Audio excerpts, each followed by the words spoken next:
Muy bien, vamos a comenzar con un tema titulado Convicciones de la familia cristiana. Vamos a comenzar a poner las bases. En primer lugar,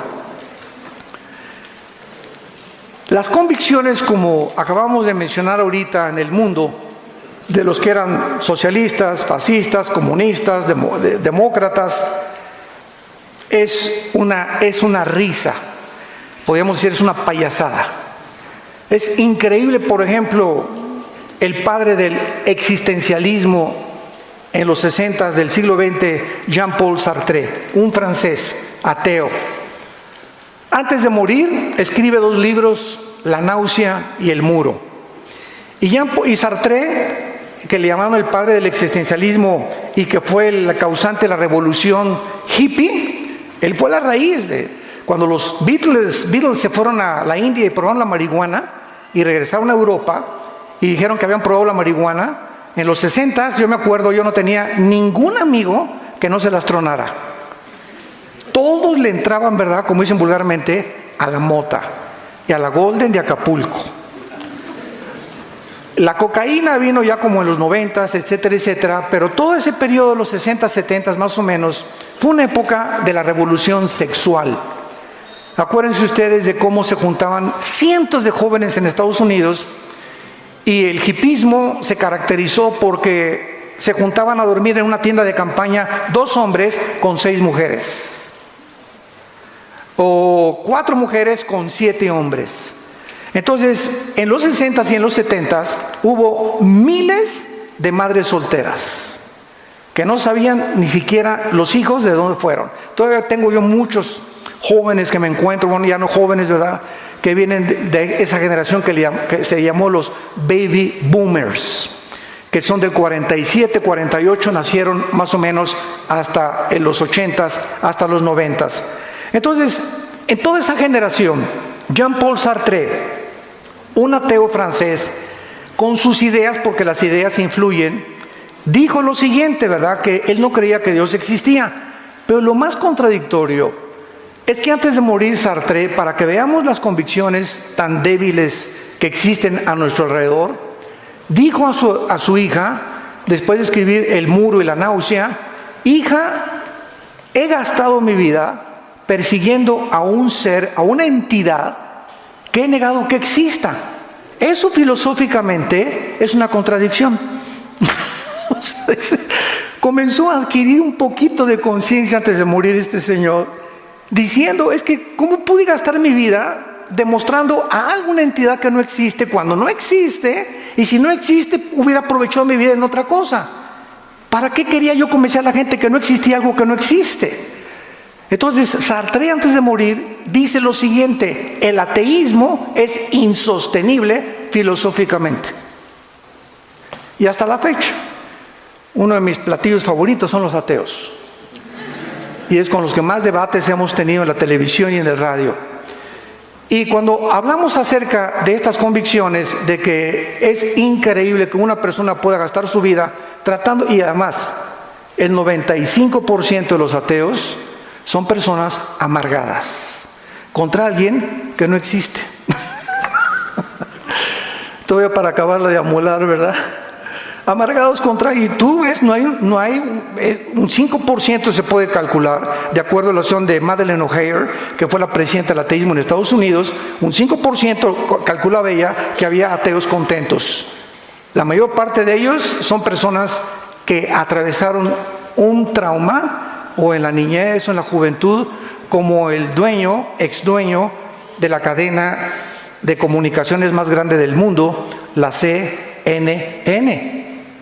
El dueño de esa cadena, que ya ahorita es accionista nada más, Ted Turner, cuando tenía 17 años, iba a una iglesia bautista, una iglesia evangélica, y entonces su hermana se muere de cáncer, 2 años menor que él. Y entonces él dice, en su libro que escribió, que le pidió a Dios que la sanara, y como no la sanó, dijo, ese Dios no existe, y se amargó contra Dios. Y ya después que se hizo multimillonario y escribió los 10 mandamientos de Ted Turner, no los de Dios, él escribió sus 10 mandamientos, relata, ¿verdad? Jane Fonda, una de sus últimas esposas, que fue le llaman la reina de los aeróbics, que tiene ahorita casi 85 años, Jane Fonda, dice: nunca he vivido con un hombre tan amargado, con tanto odio contra la humanidad como Ted Turner, a pesar de los billones de dólares como presidente y fundador y CEO de la cadena CNN. Y así podríamos dar cantidad de ejemplos de los que se dicen ateos. Están enojados contra el mundo, están enojados contra el sistema, están enojados contra la filosofía, están enojados contra los que creemos en Dios. Y yo siempre les pregunto: ¿por qué te enojas conmigo? Dame la libertad de yo creer en lo que yo quiera. Si tú eres ateo, cree ateo. Pero eso es una cosa, ahora se descubrió hace como 30 años, que la tensión y el estrés y mantener una actitud de rencor hacia la vida y de enojo hacia la vida produce artritis, problemas gastrointestinales, problemas cardíacos, problemas cardiopulmonares, problemas de que te puedes quedar y acabar en el manicure.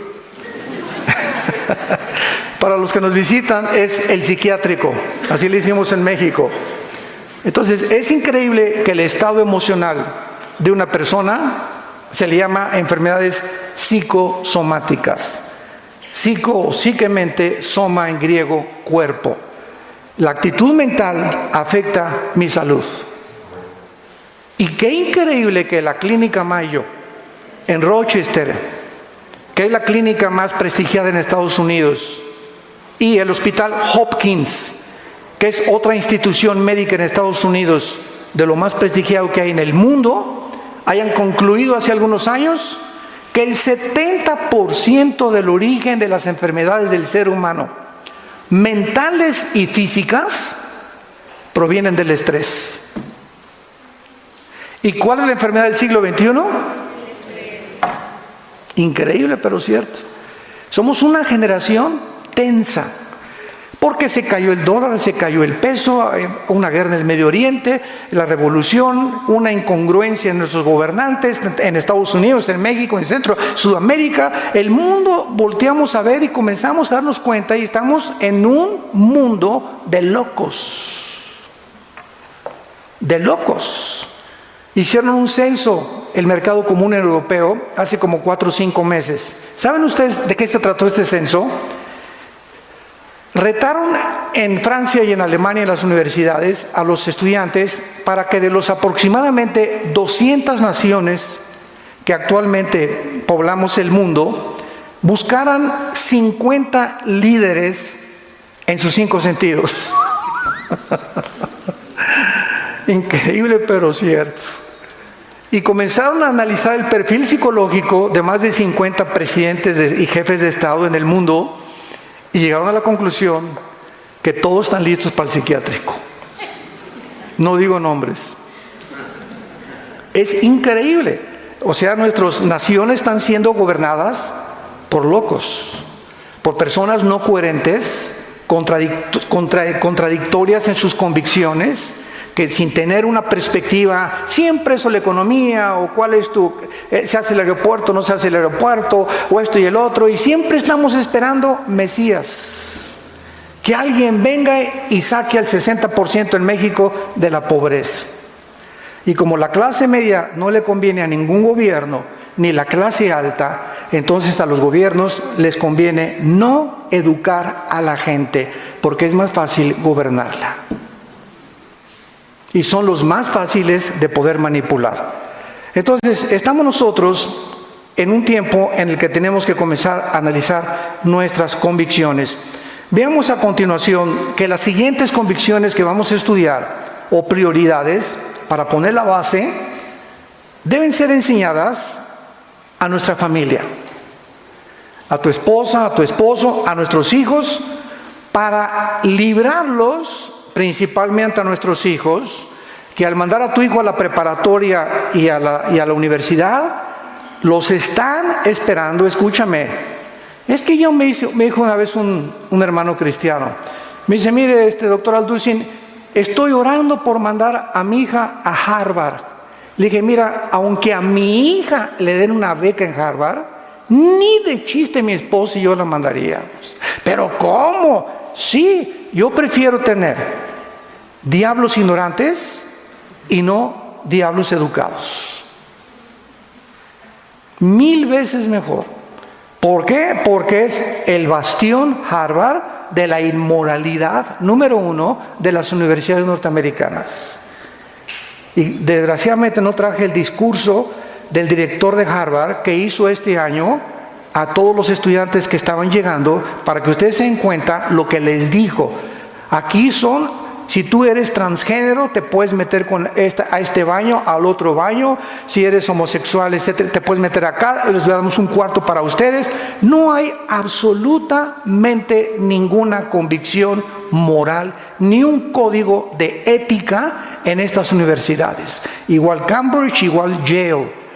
Ahora es interesante que Yale, Cambridge, Harvard, ¿saben ustedes quién las fundó? Pastores.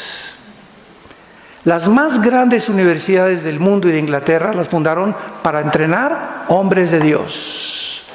Y ahora son los bastiones más grandes de la depravación moral y del ateísmo. Así que yo prefiero que mi hijo se quede, ¿verdad?, ignorante y santo, y no un diablo educado. 1000 veces mejor. Veamos en primer lugar, número 1, la Biblia. Tenemos que comenzar, para poder tener convicciones, en donde las colocamos. La Biblia es la palabra inspirada por Dios, inerrante, infalible, y debe ser la autoridad final para mi vida. No me importa lo que mi esposa sienta, o lo que mi mamá sienta, o lo que mi comadre sienta, o lo que Walter Mercado sienta. No me importa la opinión del psicólogo, del psiquiatra. Yo tengo que basar mis convicciones, y este es mi GPS. Si yo consulto la Biblia y la Biblia me convence de que algo que yo estoy haciendo no es correcto, yo tengo que someterme a esta autoridad. Y es la derivación de la sumisión a esta autoridad lo que comienza a transformar tu vida y a bendecir tu vida. No te imaginas el plan que Dios tiene para tu vida y tu matrimonio. No te imaginas. Dios dio su vida por nosotros en una cruz. ¿Cómo no nos dará todas las cosas si nosotros las pedimos? Y lo único que Dios nos pide es obediencia. O sea, sin fe, Hebreos 11:6, es imposible agradar a Dios. Entonces, si no obedecemos, ¿cómo puedo decir que tengo fe? ¿Cómo puedo decir que yo soy cristiano haciendo cosas que contradicen mis convicciones? Ahora, fíjense el fenómeno que se ha descubierto, llama a la Biblia, en el estudio de la mente, en la psicología y en la psiquiatría. Esto es lo que han llegado a concluir los psiquiatras y los psicólogos. Cuando una persona dice creer en algo o afirma esto es así, y en su vida personal sus acciones contradicen lo que él dice, su personalidad se comienza a desintegrar.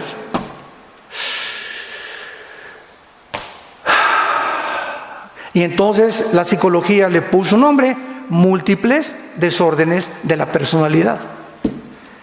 En otras palabras, ¿quién es una persona esquizofrénico?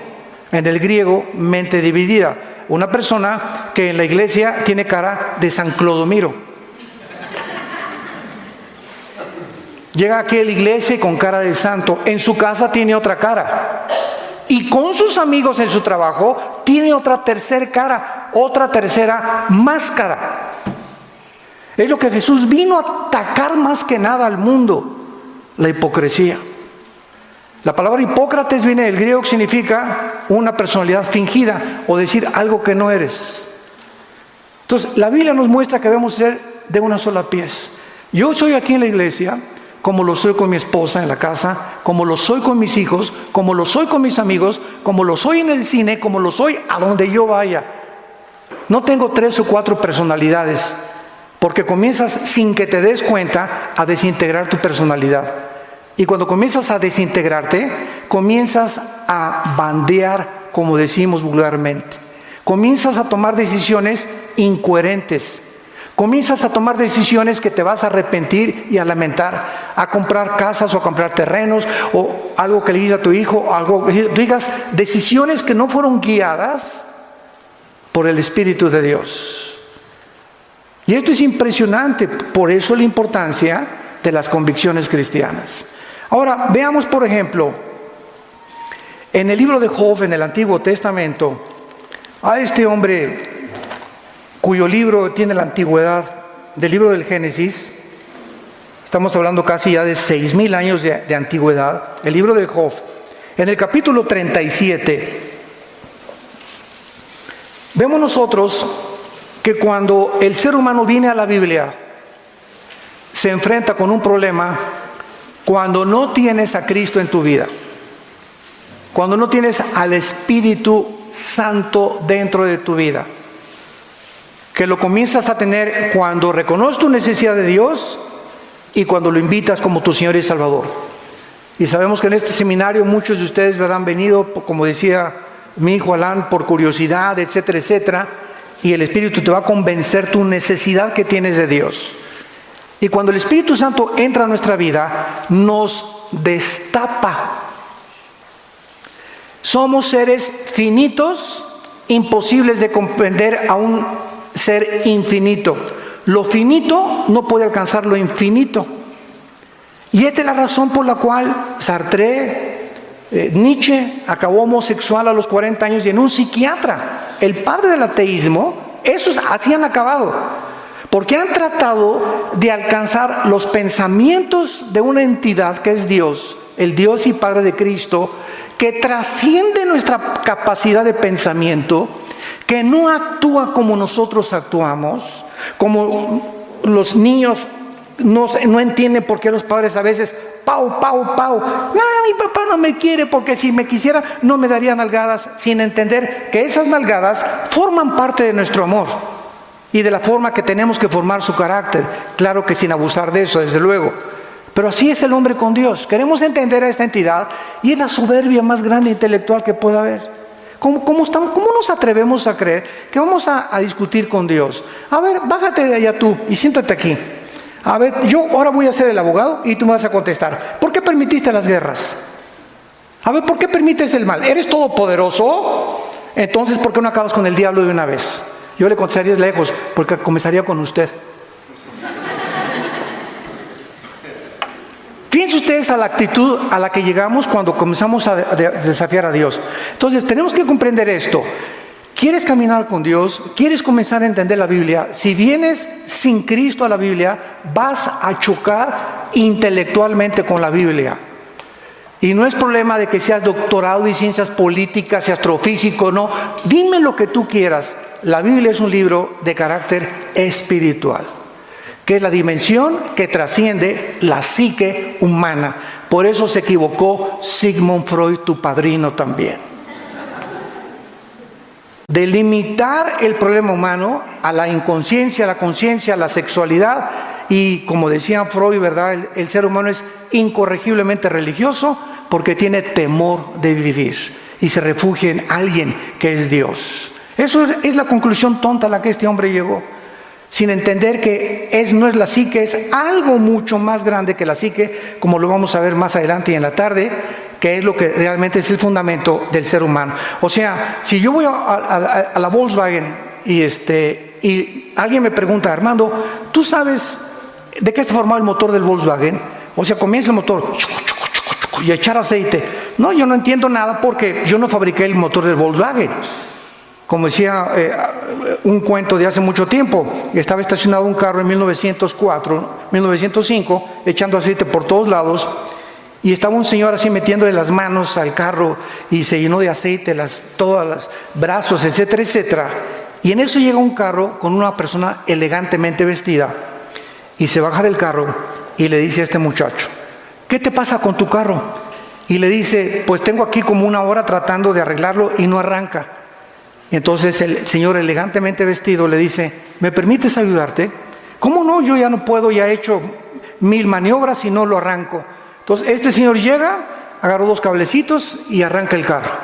y le pregunta el joven, oiga, ¿cómo le hizo usted para poder arreglar este problema que yo tengo aquí horas tratando de arreglar? Y le contestó el señor, me llamo Henry Ford, yo hice el carro. Y así estamos nosotros, queriendo arreglar el matrimonio, que el psiquiatra y la doctora Corazón y Walter Mercado y el psiquiatra por aquí y por allá, pidiendo ayuda a hombres como tú y como yo, que no tienen la capacidad para ayudarnos. Es Dios el único que nos puede ayudar. Entonces, si queremos realmente ayuda en nuestras vidas, recurramos al que nos creó. Díganme ustedes, ¿qué ser humano puede saber de qué estamos constituidos como seres humanos? Repito, Freud limitó todo a la psique y al soma, al cuerpo. Cuando venimos a la Biblia, es el único libro de los billones de volúmenes de literatura de todas las librerías que nos dice que somos un espíritu. Tenemos un alma y vivimos dentro de un cuerpo. Así es como nos hizo Dios. Somos seres espirituales, número uno. Y los problemas psiquiátricos y psicológicos, sociopatías, psicosis, esquizofrenas, paranoias, los nombres que la psicología ha querido bautizar a las disfunciones mentales del ser humano, no tienen su origen en tu mente, la tienen en tu espíritu. Es el espíritu el que tiene que ser sanado. ¿Cómo lo puedo comprobar? Bien simple y bien fácil. Hace poco mi esposo y yo nos invitaron a Guayaquil, Ecuador, la Asociación de Psiquiatras, para que yo diera una conferencia acerca de la psicología y la Biblia. Y eran como 150 psicólogos y psiquiatras. Y yo les hice la siguiente pregunta. Díganme ustedes con toda honestidad, sin el afán de atacar a ninguno de ustedes. ¿Por qué el 98% de los hospitales psiquiátricos manejan a sus pacientes con puros chochos? Ecuanil, Valium, Prozac, pastillas tranquilizantes, porque ni la misma tú vas con un psiquiatra y con un psicólogo, aunque los psiquiatras son los únicos autorizados para recetar. El psicólogo no te puede recetar. Y ¿sabes una cosa? ¿Cómo te manejan? Siempre te van a dar pastillas, químicos, porque no hay otra manera de manejarte más que químicamente.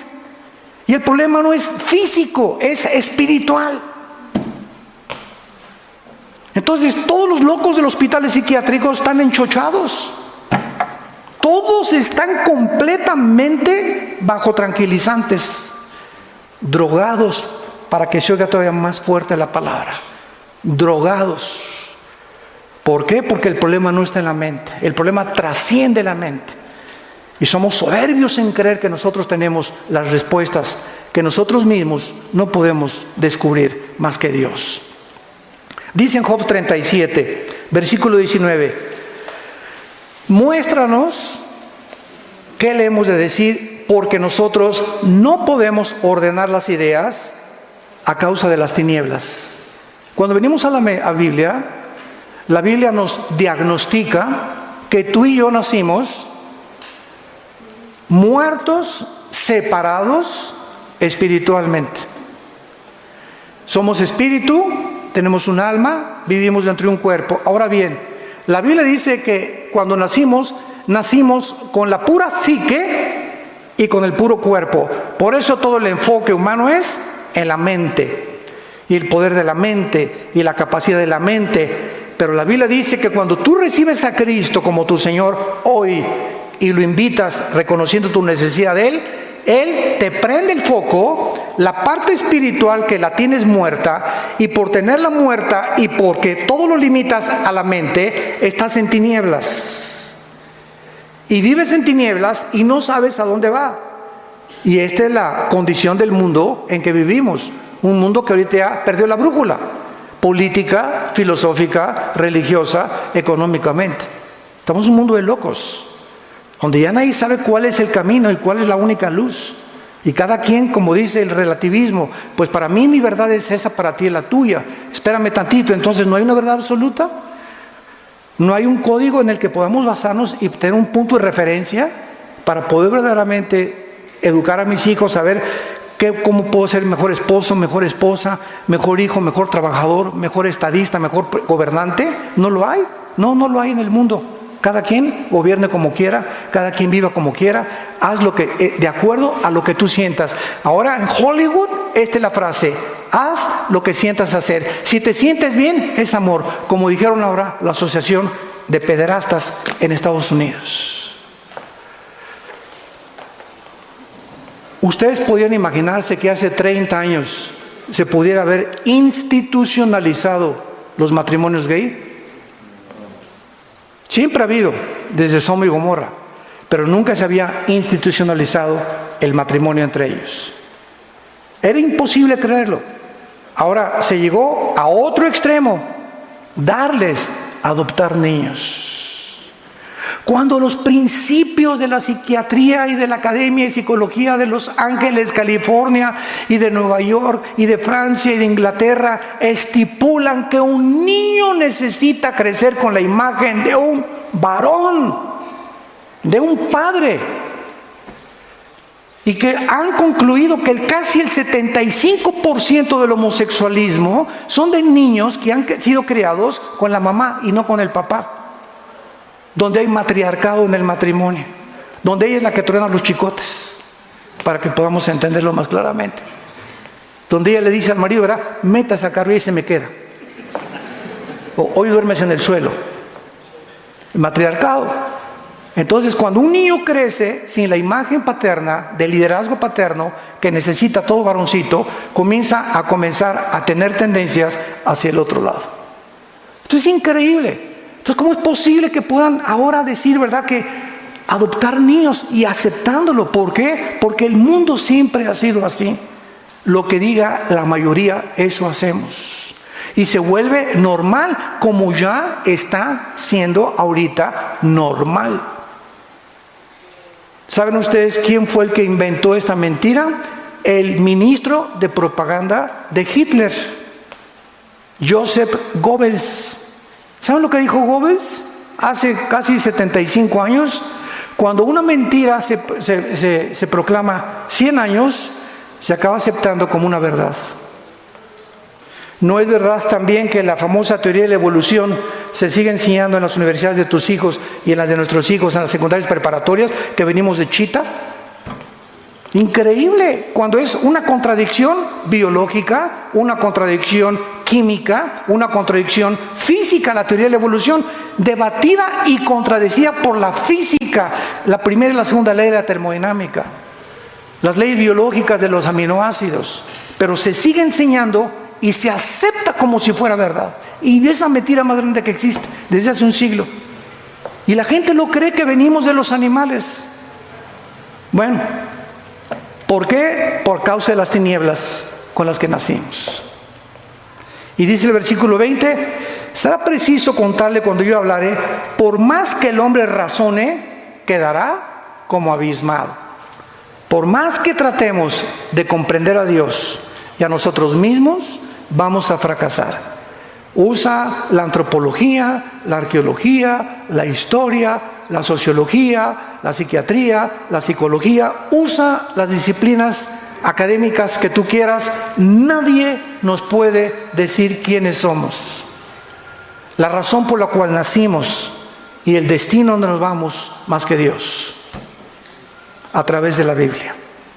Por eso la Biblia es inerrante. ¿Qué significa inerrante? Sin errores. Ahora vamos a aclarar esto. Si yo voy a confiar en este libro, me doy cuenta que hay muchas traducciones. Por ejemplo, dentro del catolicismo está la Nácar Colunga, la Torre Samadhi y la Biblia de Jerusalén. La Biblia del Mormón, la Biblia que tenemos en los cristianos evangélicos, y dentro de nosotros está la 1960, la Reina Valera, está la de 1909, la versión antigua, etcétera, etcétera. Entonces me encuentro aquí con varias Biblias, y como ya me han dicho muchos estudiantes de seminario, oiga, usted que conoce un poco más de teología, explíquenos cuál es la verdadera Biblia. Entonces, ¿cuál es la respuesta? La Biblia fue inspirada y sin errores en su original hebreo y griego. Lo voy a explicar. Entonces, la inspiración radica en los originales de la Biblia. Ahora bien, nosotros somos mexicanos y yo voy a hacer un libro. y le voy a poner, ¿qué padre está el cielo? La palabra padre para nosotros significa paternidad y bonito, ¿no es verdad? Oye, ¿qué padre está tu carro? Tradúcelo al inglés. What father is your car? No va, ¿verdad? O sea, los modismos que tenemos nosotros no los tienen los Estados Unidos. Ahora traduce algo tú en el Medio Oriente para que lo entendamos nosotros y no lo vamos a entender tampoco. Esta es la razón por la cual hay muchas versiones, pero la esencia es la misma. Uno dice, esta es bonito, el otro dice es bello, el otro es maravilloso, pero son sinónimos del mismo original. Pero si la Biblia tuviera un solo error, no podríamos decir que es inspirada por Dios. Entonces, ¿qué es lo que pasa? Yo vengo con mi mente finita a la mente infinita. Y entonces digo, no, aquí hay una contradicción, Pablo. Dice aquí, cada quien lleve su propia carga. Y por otro lado, otro apóstol me dice, llevar las cargas de los demás. Como que hay una contradicción. Llevo mi propia carga y por otro lado llevo la carga de los demás. Entonces, el problema no es Dios, es mi mente. Esa contradicción no está en la Biblia. Está en mi capacidad que no entiendo y no he leído ni he puesto las otras piezas del rompecabezas para que pueda yo entender que lo que es una aparente contradicción es una verdad. Dice Dios, cada quien lleve su carga, su mochila. Pero ¿sabes una cosa? Lleva las cargas de los demás. O sea, si hay alguien en un pozo y yo lo ayudo a salir del pozo, ya sea mi hijo, y ayudamos a la gente a salir de sus problemas, a esa persona que tú sacas del pozo, no la cargues contigo. ¿Me van siguiendo? ¿Por qué? Porque ya son suficientes las cargas que nosotros para todavía te la cargar aquí mi hijo y mi esposa. ¿Sabes una cosa? Que Dios te bendiga, yo no te traje el mundo, te ayudé y te saqué, ráscate con tus propias uñas. Te ayudo en lo que yo pueda, pero no puedo hacer más por ti. ¿Por qué? Porque entonces nos hundiríamos los dos. Y hay una coherencia en lo que aparecía una contradicción en la Biblia. Y así encontramos cantidad de cosas en la Biblia que chocamos porque nuestro intelecto no está desarrollado por el amor de Dios. Porque mis pensamientos están todavía con muchas tinieblas, hay muchas cosas confusas aquí, así como cuando estudias de niño primero aritmética, después quebrados, después divisiones, después álgebra, después cálculo diferencial, matemáticas, matemáticas cuánticas, álgebra cuántica, etcétera, etcétera. Todo es un proceso. Entonces, si tú eres de esas personas que, a ver, dígame, si Dios es todopoderoso, sí, ¿por qué no acaba con el diablo? Acabaría contigo primero. Entonces, quiero que ustedes puedan comenzar a entender que el problema es el intelecto humano, no es Dios. Y esto es lógico, dada nuestra finitud y nuestra limitada capacidad para entender las cosas que trascienden nuestra capacidad y que si yo insisto en ellas, las voy a comprender con el tiempo. Llega un niño, yo soy Einstein, y me dice el niño, oiga, doctor Einstein, explíqueme la famosa fórmula de la teoría de la relatividad. E igual a mc al cuadrado. La energía sobre la masa por la velocidad al cuadrado de la luz. Mira, niño, cabeza de caracol. Cerebro de ostión. Pues, ¿qué acaso no tengo el mismo cerebro que usted, señor Einstein? Sí, pero el mío está más desarrollado que el tuyo. Entonces, ahorita, aunque yo te lo explique, no lo vas a entender. Porque tu capacidad no da el poder entender las cosas de la física, que tienes que aprender primero la A, la B, la C y la D. ¿Me van siguiendo? Es importantísimo que ustedes se ubiquen y que puedan entender estas cosas, para que puedas tú comprender las cosas de por qué hay tantos ataques y tantas controversias. Una vez yo tuve un debate en un programa de radio, me reservo su nombre, y no lo pueden ustedes creer. Es uno de los hombres más cultos que ha habido en México. Este hombre era tan culto que fue el primer hombre en México en traducir la Biblia del griego al latín. Hizo una traducción del griego al latín, todo el Nuevo Testamento. Y me dijeron, oye, fíjate que esta persona, yo lo respetaba muchísimo, y yo dije, bueno, pues si tradujo la Biblia del griego al latín, oye, tiene que ser cristiano. Después de leer todo lo que Jesucristo dijo y eso, qué barbaridad. acepto con mucho gusto tener una plática con él. Y yo creí que era una plática, no un debate. Y a los 5 minutos de estar nosotros comenzando a comparar los pensamientos, los de él y los pensamientos que yo tenía de la teología, de la Biblia, él me comenzó a atacar. Y entonces yo le dije, ¿usted tiene a Cristo en su corazón? Y me dijo, no, soy ateo. Y dije, Dios mío, tengo un hombre delante de mí que tradujo el Nuevo Testamento y conoce el Nuevo Testamento, pero no conoce al autor del Nuevo Testamento. Entonces tú puedes conocer mucho de Dios. No, yo conozco la Biblia. ¿Y conoces al autor? ¿A Dios viviendo en tu vida? Porque de nada te sirve intelectualmente conocer, yo sé quién fue Jonás, yo sé quién fue Noé, y que Cristo nació en la Virgen. No, todo el conocimiento envanece sin el Espíritu, ensoberbece la mente humana. La Biblia, pues, es el libro inspirado por Dios. Infalible significa que sus enseñanzas son absolutas. No existe ningún libro de los billones de volúmenes de que existen de literatura en el mundo que contenga verdades absolutas más que la Biblia. El único libro. Este fue el primer libro en haber sido traducido e impreso en la imprenta de Gutenberg. El primer volumen de literatura impreso en la imprenta de Gutenberg. El libro más traducido a más idiomas, a más dialectos, a más lenguajes que ningún otro volumen de literatura. Y si le agregamos más, es el único libro en el cual existen los originales, más que la Ilíada, más que la Odisea, más que los libros de Homero, más que los de William Shakespeare, más de los que el autor que tú me quieras mencionar, los originales de la Biblia, hay mucho más, hay 6,000 casi, para poder comprobar que este libro que tenemos es verdad. Yo recuerdo cuando leí El origen de las especies de Carlos Darwin, no sé cuántos de ustedes lo han leído. Es más, creemos que venimos del chango sin siquiera haber leído el libro del origen de la especie, imagínense nada más, ¿no? Bueno, ¿sabes? Cuando tú lees El origen de las especies, ¿sabes con qué lenguaje te encuentras? Chance y, quizá, no estoy seguro, a lo mejor, puede que. ¿Tú crees que ese lenguaje es científico? Cuando Darwin murió con la Biblia.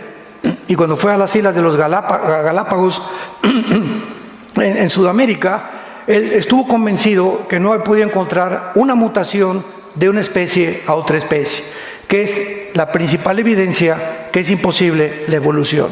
Hasta ahorita no hay una mutación de una especie, hay otra especie. Hay cambios, una lagartija puede nacer sin la cola, pero son lagartijas. Hay perros Rottweiler, pastor alemán, gran danés, pero son caninos. Hay felinos, caninos, vacunos, pero no cambian de una especie a otra especie. Eso fue lo que hizo pedazos a finales del siglo XX la teoría de la evolución, cuando se descubrió el ADN. El ADN imposibilita la evolución de las especies, de una especie a otra especie. Entonces venimos a la Biblia y todo lo que encontramos son verdades absolutas. Vayamos ahora a 2 Timoteo capítulo 3. 2 Timoteo 3. Todo esto tiene el propósito de que ustedes se vayan y comiences a tener una seguridad en tu vida. Que comiences a tener una certeza que jamás has tenido tal vez. De que puedas decir, me puedo parar en un cimiento que aunque vengan ríos, terremotos, tsunamis, no me muevo. Porque mi fundamento es Jesucristo. Y no hay otro fundamento. Entonces, no es hasta que tú tienes esta confianza en la Biblia, porque mientras no la tengas, tú no puedes ser un cristiano. Tú no puedes servir a Dios. Que tenemos dudas, claro, yo cada vez que la leo, como yo leo en las sesiones de preguntas y respuestas, el que no tenga dudas, pues ya es Dios. Porque no hay nadie que no tenga dudas más que Dios. Entonces, mientras vivamos, vamos a estar llenos de miles de dudas. Pero la duda es como un tronco en tu camino que se te atraviesa y lo único que tienes que hacer, ¿verdad?, es brincarlo. Tener alguien que te ayude a quitar ese obstáculo. Es como comer pescado. Ayer fuimos a comer pescado. ¿Cómo se llama la marisquería de ayer? Sabe, se las recomiendo, la mejor de Querétaro. No he ido a las demás, pero nunca he comido mariscos como los de ayer. Increíbles. Sabe. Y, ¿perdón? ¿Salve? ¿Sabe? Dicen que no. ¿Sí? Que ellos los hacen mejor. Tú comes un pescado y entonces salen espinas. ¿Qué haces con la espina? La quitas y la haces a un lado y te comes la carne. Así es la Biblia. Cuando vengan ustedes a la Biblia, hijo, esto no lo entiendo, síguelo leyendo, no te atores. No te atores, lo vas a entender después, en 6 meses, en 1 año. Pero tú sigue leyendo lo que tú creas que te está alimentando y que puedes entender. Así es la palabra de Dios. En 2 Timoteo capítulo 3, dice la Biblia en el versículo 16 y 17, toda la escritura, toda, de Génesis a Apocalipsis, es inspirada. ¿Sabe lo que significa inspiración?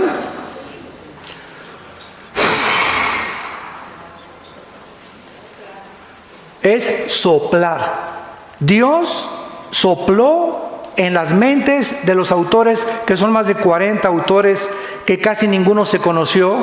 La Biblia fue escrita en un periodo de 1500 años, por más de 40 autores, pescadores, gobernantes, diputados, labradores, príncipes, etcétera, etcétera. Y Dios puso en los pensamientos de estos hombres, estos pensamientos, que cuando ellos escribían lo que estaban escribiendo, la demostración de que es inspirada es que todos ellos mantienen una consistencia impresionante de la verdad. En otras palabras, hace mucho tiempo vino a visitarnos se me está botando el sonido, no sé si le movieron. Vino un vendedor de enciclopedias a la casa de ustedes y me dice, oiga, señor Alducin, le vengo a vender aquí unas enciclopedias, la británica, los tesoros de la juventud. Y le dije, ¿cuántos años tiene usted vendiendo enciclopedias? Me dijo, 40 años. Ah, caray, le dije, pues toda su vida, ¿verdad? Usted ha tener un historial y un currículum tremendo en su laptop ahí de libros y de todo. Le dije, entre todos los libros y todas las enciclopedias y autores que yo he vendido en 40 años, ¿me podría usted nombrar 3 libros escritos en 3 épocas diferentes, por 3 autores diferentes, que digan lo mismo, que coincidan, o que pueda haber una consistencia en lo que ellos están diciendo? Y estuvo como 7, 8 minutos ahí en su laptop, y me dice, no existe tal cosa en la literatura. Y entonces abrí mi cajón de mi oficina, saqué la Biblia y le dije, no le presento 3, le presento 66 libros. Escritos en más de 1500 años, por más de 40 autores. Y desde el Apocalipsis, desde el Génesis hasta el Apocalipsis, corre una línea por toda la Biblia: la sangre, la vida del Mesías, Jesucristo, el Hijo de Dios. Jesucristo es el único ser humano de cuya genealogía se traza desde Adán y desde Abraham. ¿Tú sabes quiénes fueron tus tatarabuelos? Hace algún tiempo pedimos nosotros nuestro origen heráldico, ¿verdad? Y nuestra genealogía. Mis padres venían de Sicilia, se fueron a España y venimos ahí de entre esas 2 naciones. Y entonces ahí en España, ¿verdad?, nos estaban buscando cuál era el origen del apellido Alducin. Y entonces ya no, pues es Alducini, que viene de Italia, y que después se le quitó la N, estas cosas, y me llegaron hasta la 4ª generación. Y les dije, entre ustedes no hay, le pregunté al gerente de este centro de investigación, los reyes, ¿qué de los reyes? ¿Se puede trazar de los reyes 3 o 4 generaciones? Y me dijo, hay hasta 8 y hasta 10 generaciones, no más, de los mismos monarcas. Y cuando nosotros venimos a la Biblia, encontramos en Mateo y en Lucas, hijo de tal, hijo de tal, hijo de tal, hijo de tal, hijo de tal, hijo de tal, hijo de tal, hijo de tal. Yo cuando comencé a estudiar teología dije, ¿a mí qué me importa? Tantos hijos y finalmente Jesús, ¿no? Y ya después, como al tercer, cuarto año de teología, lo aprendí, ¿verdad? En el doctorado, que ya Dios lo dejó ahí precisamente para demostrarnos que Jesús es el único personaje de la historia que se puede trazar su ascendencia desde Abraham y desde Adán hasta nuestros días. Increíble. Y así puedes ver la genealogía, la puedes poner un pizarrón y comenzar desde el Génesis, etcétera, etcétera. Y va siguiendo, y tenía que acabar en Jesucristo, porque Él era el cumplimiento de la promesa a Abraham. En Isaac te será llamada descendencia, y de tu vientre, Sara, vendrá el Mesías de Israel y del mundo entero. Otra evidencia más de que la Biblia es inspirada por Dios. Entonces, estamos leyendo aquí en 2 de Timoteo, que dice, toda la Escritura es inspirada, soplada por Dios, y útil 4 cosas. Número 1, para enseñar. 2, para redarguir. 3, para corregir. Y 4, para instruir. En otras palabras, nos enseña, la Biblia es el único camino, el único libro que nos enseña cómo debemos vivir, cómo debemos andar, moral, filosófica, educacionalmente. Ningún otro libro, por más que tengan códigos de ética y de conducta, nos puede decir qué es la vida ni cómo podemos caminar. Jesús dijo, yo soy el camino. Y si tu vida está en cualquier otro camino que no sea Jesucristo, hay caminos que parecen derechos y su fin es camino de muerte. Estás en un camino equivocado. Y algún día vas a descubrir que ese camino que tú crees que está bien, tú lo vas a lamentar, porque Él te ofrece ahora que camines en el camino de Jesucristo. Es útil para enseñarnos el camino. 2, nos convence. ¿De qué nos convence? Cuando nos salimos del camino. ¿Saben ustedes que nadie puede reconocer sus propios errores? ¿Por qué estamos casados los hombres? No seas mustio. Reconozcámoslo. Lo vamos a ver en la tarde, ¿verdad? Reconozcámoslo. Estamos casados porque somos 2 extraterrestres. Yo soy un marciano y ella es una jupiteriana. En otras palabras, el matrimonio es la unión de 2 seres completamente diferentes. Pensamos diferente. Vemos las cosas diferente. Hablamos, nos ganan para hablar ellas. Eso que ni qué, ¿verdad? O sea, es increíble, y al venir a la Biblia lo vamos a descubrir, todas las cosas de las mujeres y todas las cosas de nosotros, la mayor parte de los problemas en el matrimonio es por la incomprensibilidad. Y porque queremos que ellas sean como nosotros, o ellas nos quieren jalar a su mundo. Y chocamos, y hay chispas, y fuegos artificiales, y lo que ustedes quieran, por la causa del ego. Del ego del tamaño de Teotihuacán con el cual nacimos. Tenemos un ego los 2 tremendo. Entonces el hombre tiene que aprender cómo funciona la mujer, por qué es tan delicada, por qué es tan aprensiva, por qué es tan detallista, por qué le encanta el romanticismo, por qué es más romántica que nosotros, por qué ama la caballerosidad, por qué gusta que le traten bien, que cuando abres la puerta del carro le abres la puerta a tu esposa, no le abres la de la cajuela para echarla allá atrás. Y cuando comenzamos a leer la Biblia, comenzamos a entender y dice, Dios mío santo, pero con razón. Pues sí, con razón. Porque si no las entendemos a ellas, no las vamos a poder tratar como quieren que las tratemos. Y ellas lo mismo, cuando ellas no nos conocen a nosotros, pues nosotros entonces comenzamos a poner nuestra jeta nosotros también. ¿Y qué le pasa? Y lo que pasa es que ella se fijó en un detalle que nosotros no nos fijamos por lo detallistas que son ellas, y siempre están buscando la caballerosidad y la consideración. Y entonces se levanta una barrera de silencio, porque si le agregas a que ya no te hablas en 2 o 3 días con ella, y no se han sentado frente al otro, ¿qué te pasa? ¿O qué nos pasa?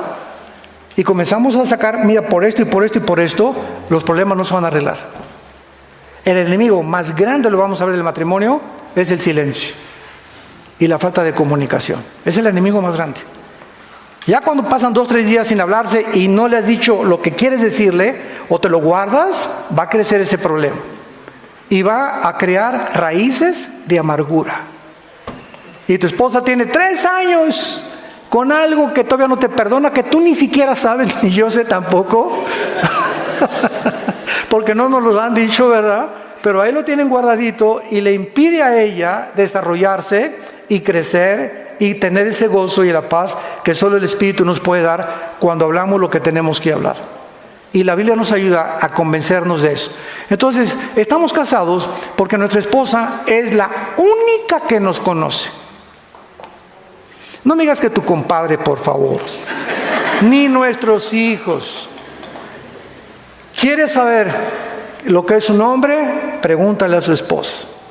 La esposa sabe a qué hora nos levantamos, si oramos o no oramos, si tenemos convicciones cristianas, cómo comemos, qué hacemos con las personas que nos visitan, con quién estamos fingiendo, a quién le estamos haciendo la barba, a quién estamos tratando de considerar para nuestros intereses personales. Ellas se dan cuenta, lo vamos a ver, de todo, traen un sensor ellas impresionante. Entonces, todas estas cosas ayudan porque yo le digo a mi esposa continuamente, oye, dime esta semana cómo me ves. Oye, pues le gritaste muy feo a esa persona. ¿Yo? ¿Yo? Sí, así es. Le hablaste muy fuerte. Oye, pero si, ¿de veras? Sí, casi te lo comes, me dice. Y si ella no me ayuda a cambiar el carácter, que todavía tenemos todos, ¿verdad?, defectuoso, no vamos a poder crecer ni poder desarrollar el carácter de Jesús. Necesitamos a nuestro esposo que nos la cante derecha la flecha, como dicen en mi tierra.